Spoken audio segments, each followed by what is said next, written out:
Hi! In this video, we're going to test some popular AI tools for creating 3D models. We'll see what kind of quality they produce and test their built-in retopology modules.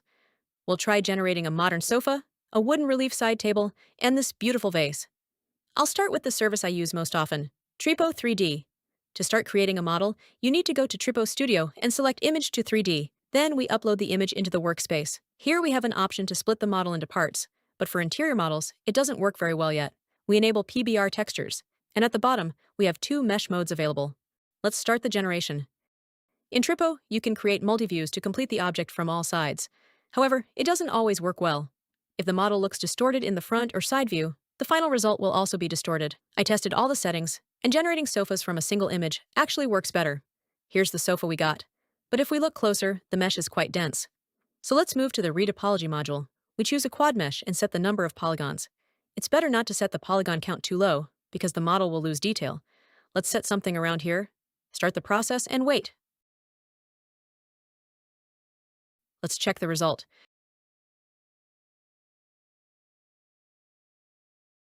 The mesh is not bad, but the model became more smoothed, and some texture bugs appeared. For now, let's leave it like this. You can export the model in OBJ or FBX format.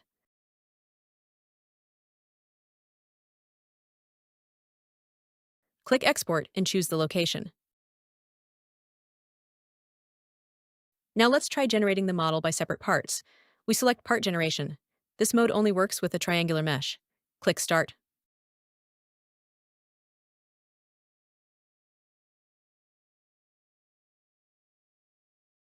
From the outside, the model looks quite decent, but the parts of the model are very fragmented.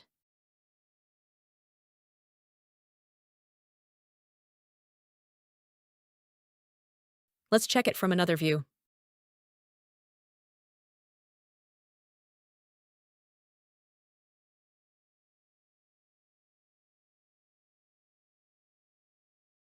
Anyway, let's export this model as well.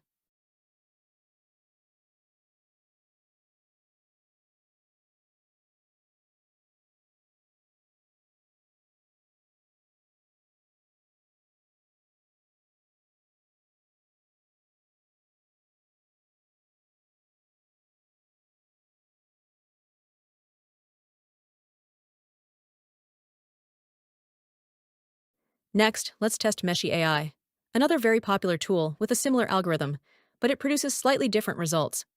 Again, we upload the image into the workspace. As you can see, the interface is very similar to the previous website. Here you can choose the model used for generation, but we'll leave the default one. Start the generation. Let's enable the mesh view to check the density. The model came out quite detailed, but the mesh obviously doesn't look great. Let's try Remesh. You can either enter the polygon count manually or use one of the preset options. I usually choose high density to keep all the folds and details. Now we can see that the mesh looks relatively normal, but there are still a few bugs. The density has decreased a lot, so all the folds disappeared. Let's try increasing the density.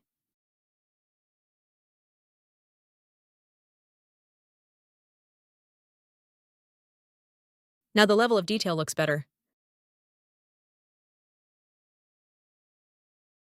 But there are still some areas where parts of the mesh look broken. We'll bake the textures separately.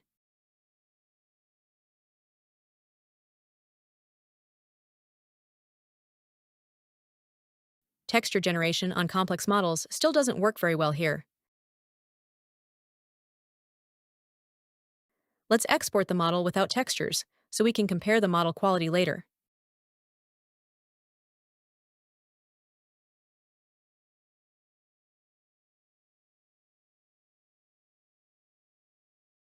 Now let's try creating the same sofa in Krea AI. We upload the image the same way and get the result. Visually, it actually looks quite decent.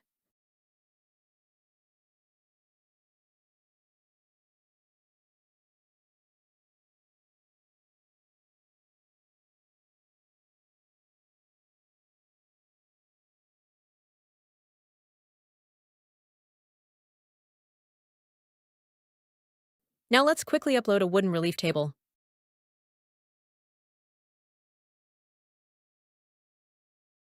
Materials like wood or stone are usually generated very well by these AI tools.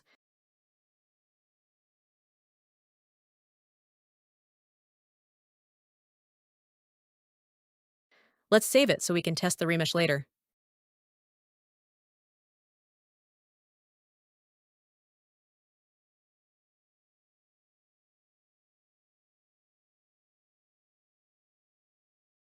Now we'll run the built-in Retopology. Let's check the polygon count and try something around this value.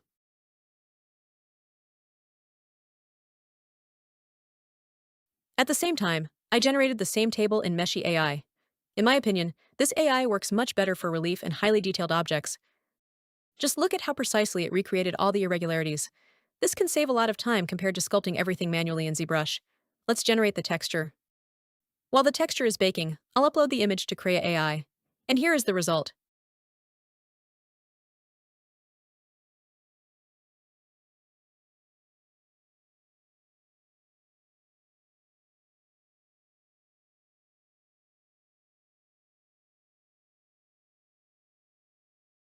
The texture here actually looks pretty good.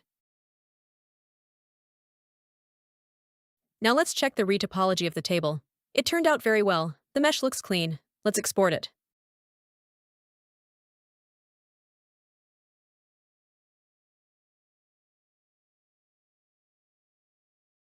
Meanwhile, Mesh AI has finished generating the texture.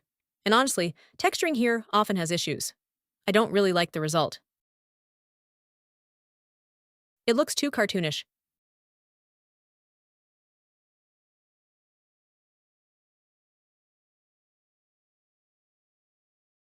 Let's run a remesh. While we wait for the result, let's test the last model. A decorative vase with an interesting shape. We upload the image into Krea AI.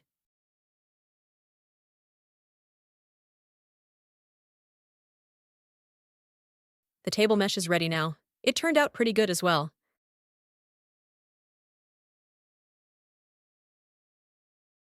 Let's save the result.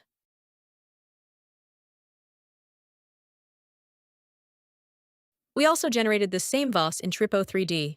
The result is very good. As I mentioned earlier, objects like this usually work much better.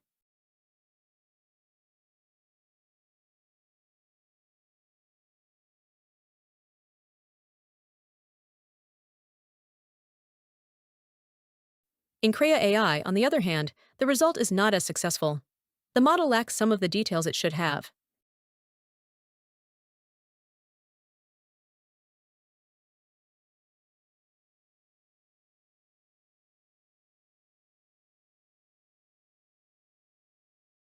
The same Vase and Mesh AI turned out well. Very detailed. Now let's run retopology on these two refined models.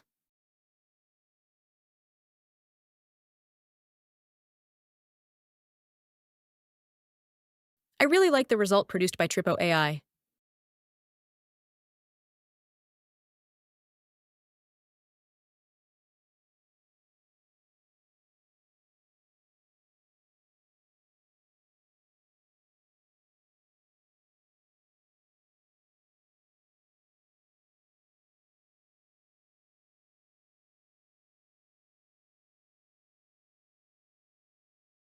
In Mesh AI, the textures again didn't turn out very well.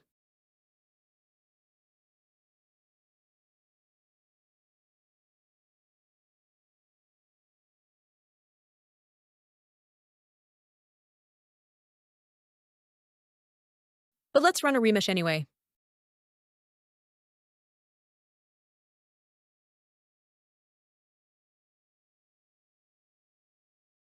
Great.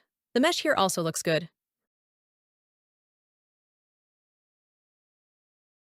I imported all the models into Autodesk 3ds Max to compare the mesh structure and overall model quality. The models generated by Tripo AI and Mesh AI look the best. However, Mesh AI still has problems with textures. Another issue that still remains is generating a clean and correct UV unwrap.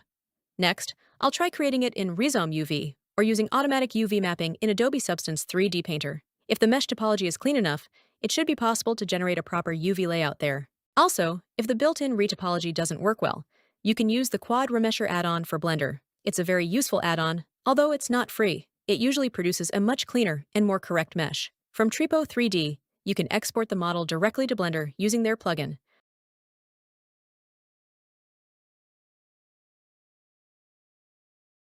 Once you install the add-on, it appears in the side panel. You can open this panel by pressing the N key. To install the add-on, go to Blender Preferences, click Install in the top right corner, choose the add-on archive from your computer, and then Qaud Remesher will appear in the list.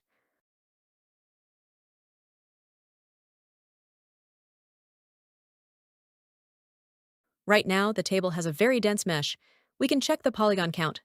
Next, we decide how many polygons we want in the final model to optimize it.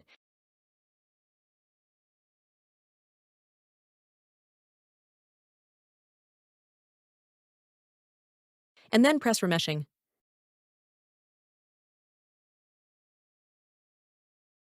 The process has started. A duplicate of the model was created with a new mesh topology. The result is very good.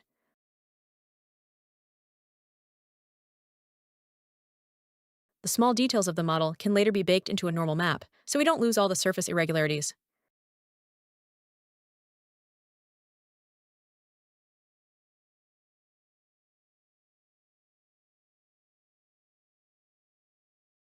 Let's export this to Autodesk 3ds Max.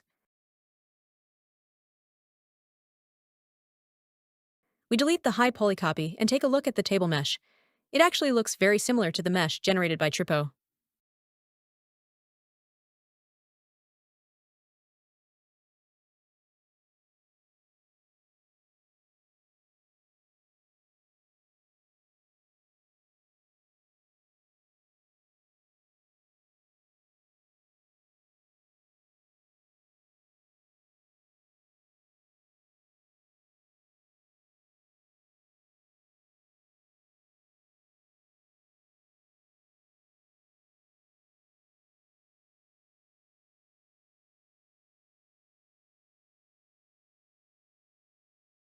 However, with the sofa, the situation is different.